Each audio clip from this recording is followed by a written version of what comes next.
में आया, लंबा ट्रेवल था, बागडोगरा से हमें पता लगा कि जो मेन रास्ता है वो टूटा हुआ है।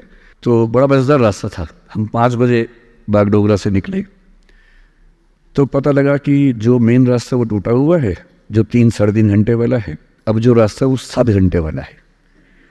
हमने कहा ठीक है, कोई बात नहीं, तो 12 बजे पहुंच जाएंगे।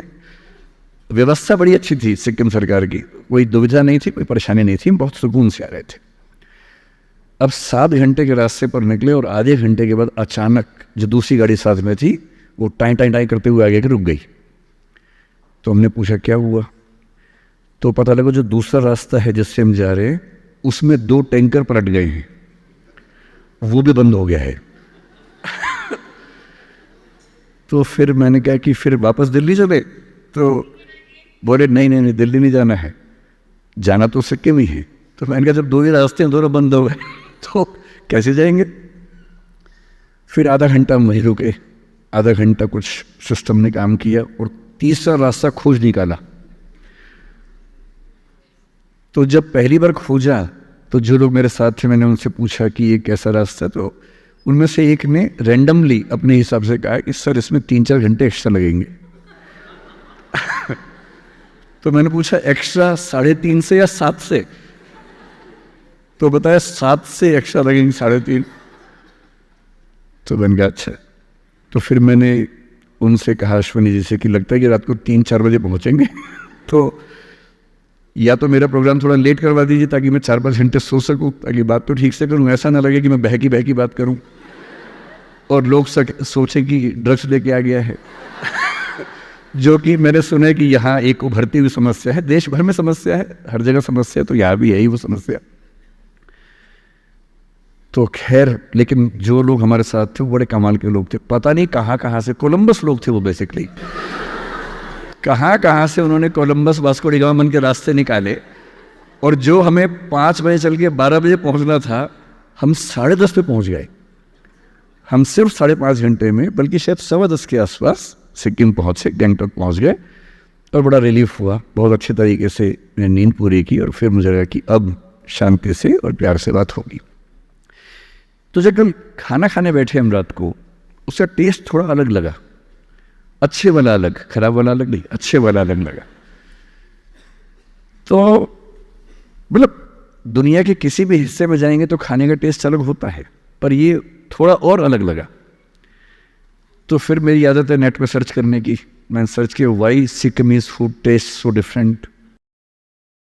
तो फिर एक बात और पता लगी, जिसके बाद अगर मेरी पत्नी को पता लग गई तो वो यहाँ पर घर ही खरीद लेगी, अगर अलाउड होगा, तो मुझे पता नहीं अलाउड है या नहीं घर खरीदना।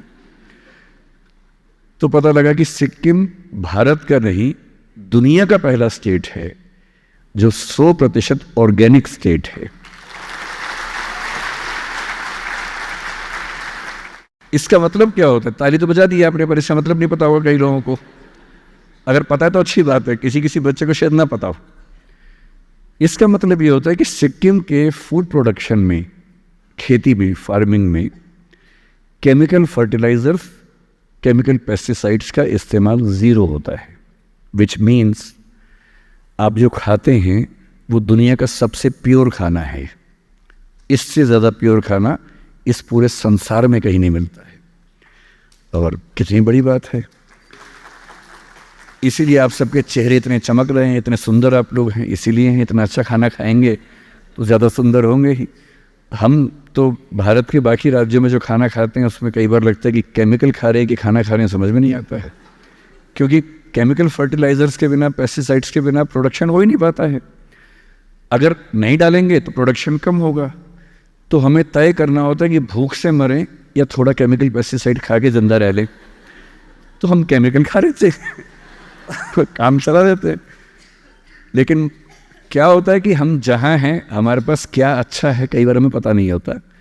और मुझे लगता है कि सिक्किम के पास ये 3 ऐसी वजहें हैं कि अगर ये आपको पता हो तो आप बहुत गौरवान्वित हो सकते हैं, प्राइड फील कर सकते हैं और फिर इस दुनिया में आगे बढ़ने का ख्वाब देख सकते हैं। मेरे पास ठीक ठाक चीज़ें हैं आपसे बात करने के लिए, पर मेरी गुजारिश थी ऑर्गेनाइजर्स से कि पहले मैं बच्चों से, 3-4 बच्चों से केवल सवाल पूछना चाहूँगा। अगर वो मुझे कुछ बता सके कि उनके मन में क्या डाउट्स हैं जो वो चाहते हैं कि मैं उन पर बात करूँ, तो ज़्यादा अच्छा कि मैं उन पर बात करूँ। और यदि बच्चे नहीं पूछेंगे तो बात तो मैं कर ही लूँगा, बात करना मुझे दिक्कत नहीं है। मैं तो बातूनी आदमी हूँ, बात करना मुझे आता है, तो बात तो मैं कर ही लूँगा।